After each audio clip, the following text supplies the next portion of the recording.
kita melihat ada upaya yang serius Bu Menteri dari Kementerian Sosial untuk melakukan perbaikan-perbaikan, tetapi terus kami di lapangan juga tujuannya juga artinya membantu Kementerian Sosial, tapi ada banyak kita temukan juga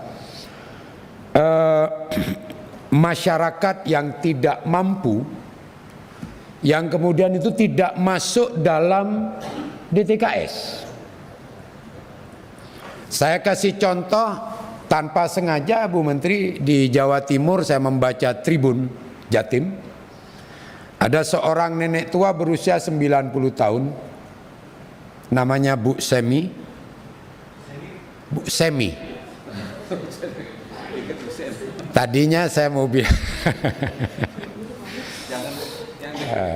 Ibu Semi itu 90 tahun tetapi fisik dan pendengarannya cukup bagus, malah penglihatannya mungkin lebih bagus dari saya, karena saya sudah menggunakan kacamata, ibu itu tidak. Dia hidup sebatang kara di Magetan, Bu. Sebenarnya sudah pernah saya kirim di grup dan langsung mendapat respon memang dari Pak Pepen kalau nggak salah. Hidup sebatang kara dan dia harus menghidupi dirinya sendiri dengan bekerja membuat lempeng itu, kerupuk lempeng itu dengan bayaran Rp5.000, dan itu tentu tidak cukup untuk menghidupi dirinya. Dan saya sempat, Bu, kebetulan saya datang itu, begitu saya baca di Tribun, saya menyempatkan diri untuk datang ke rumahnya. Saya cari alamat itu dari berita yang dimaksud dan alhamdulillah saya temukan, dan benar memang orang ini memang sebatang kara dan kebetulan dia memasak, mohon maaf Bu, karena tidak ada beras.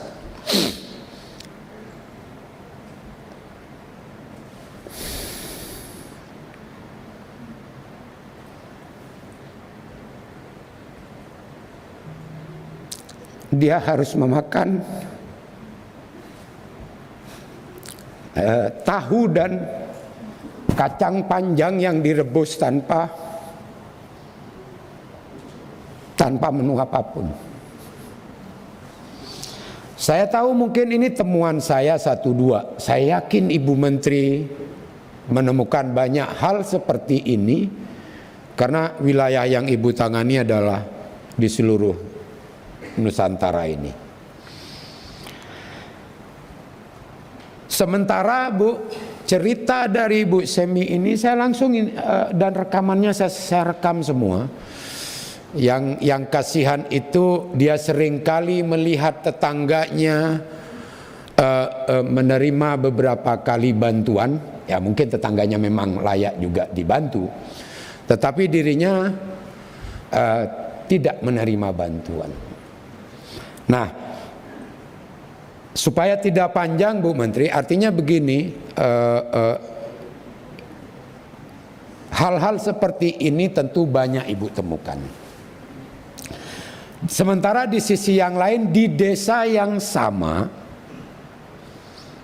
saya karena harus menyelidiki itu, ada orang yang menurut informasi teman saya di lapangan yang tidak berhak menerima, dia mendapat bantuan. Pertanyaan sederhana begini Bu Menteri, kalau ada kasus seperti ini Bu Semi dan dia tidak masuk dalam DTKS, kebetulan saya sebagai anggota Komisi 8 yang melihat itu, saya bisa lapor dan tentu akan dapat respon, dan alhamdulillah Pak Dirjen langsung merespon itu, walaupun saya belum tahu ya tindak lanjutnya, karena memang jujur saya belum mengirimkan KTP-nya waktu itu, tapi sekarang saya sudah siap. Ya, sudah ya. Nah, ada 2 lagi yang memang saya belum kirim di desa yang sama. Tetapi yang ingin saya tanyakan, kalau saya yang menemukan, saya bisa langsung memberikan laporan ke grup dan begitu cepatnya Kementerian Sosial merespon. Pertanyaannya, ketika itu terjadi di daerah yang lain, siapa yang bisa mengusulkan nama orang tersebut yang tidak masuk dalam DTKS agar dia bisa? Petugas PKH kah? Kepala desa kah? Yang kita sama-sama tahu di lapangan agak sulit mencoret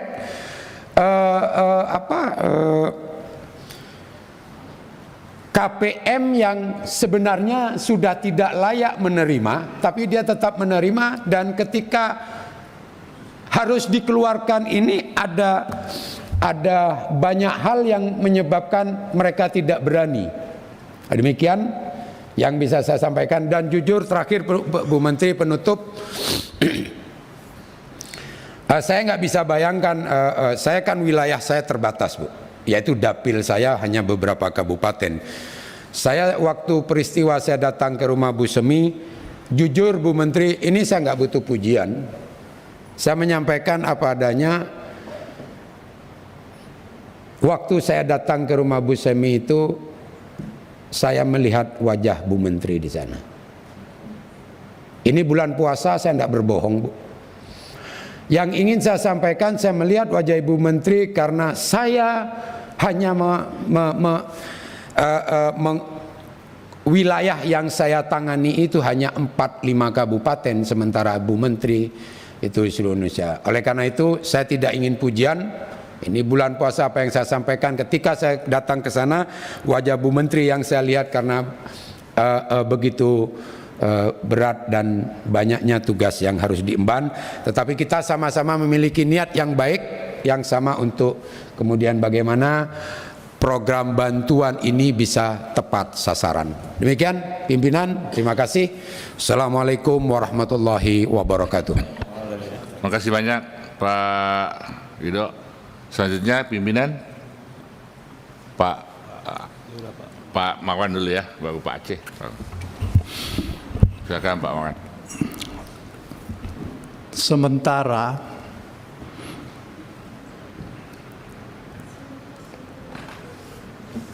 rekomendasi BPK menemukan penyaluran yang tidak tepat sasaran. Itulah karena kesemrautan data kita. Rekomendasi BPK itu hasil pemeriksaan atas penetapan dan penyaluran bansos sembako menunjukkan permasalahan sebagai berikut. Terdapat 6.596 KPM bansos program terindikasi merupakan ASN. Nilainya 44 miliar. Berikutnya terdapat indikasi mereka sudah punya jabatan dan terdaftar bekerja. Indikasinya 3 miliar. Terdapat juga salur 30.436 KPM bansos program sembako yang sudah bekerja.